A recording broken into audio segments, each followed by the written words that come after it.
अस्सलाम वालेकुम। आज हम सातवीं जमात की रुबाई देखेंगे। अब तक हमने बहुत सी नज़में पढ़ी हैं। मिसरों और अशार की तादाद कम ज़्यादा होती है। मसलन आपने खाके वतन न पढ़ी है, उसमें 11 अशार हैं या 22 मिसरे हैं। अब छोटी सी नज़म पढ़ने वाले हैं, उसे रुबाई कहते हैं।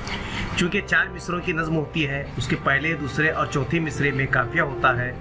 कभी कभी रुबाई के 4 मिसरे हम काफ़िया होते हैं। रुबाई कहने के लिए मखसूस वज़न मुकर्रर है। आम तौर पर उसमें हकीमाना और फ़लसफ़ियाना मज़ामीन बयान किए जाते हैं। तो हम एक छोटी सी रुबाई जल्दी से देखेंगे।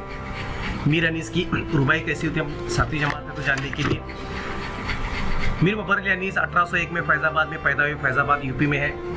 वो खलीक के बेटे थे, मीर खलीक के बेटे थे, मीर हसन के पोते थे, जिसने मसनवी सैरुल बयान लिखी।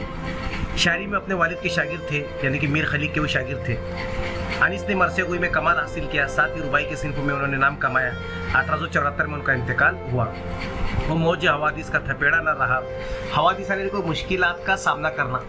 तो इंसान देखो मुश्किलात का सामना करते हुए इंसान कुंदन मर जाता।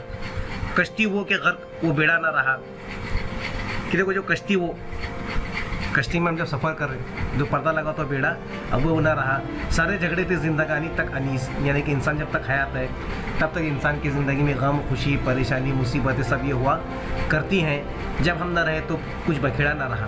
तो शायर कहता है कि जब हम ही नहीं रहेंगे तो ज़िंदगी की परेशानियाँ, मुसीबत, सुख, दर्द, दुख, खुशियाँ ये हमारे साथ ही चली जाती है। जब हम ही नहीं रहेंगे तो ज़िंदगी को कोई बखेड़ा बाकी नहीं रहेगा।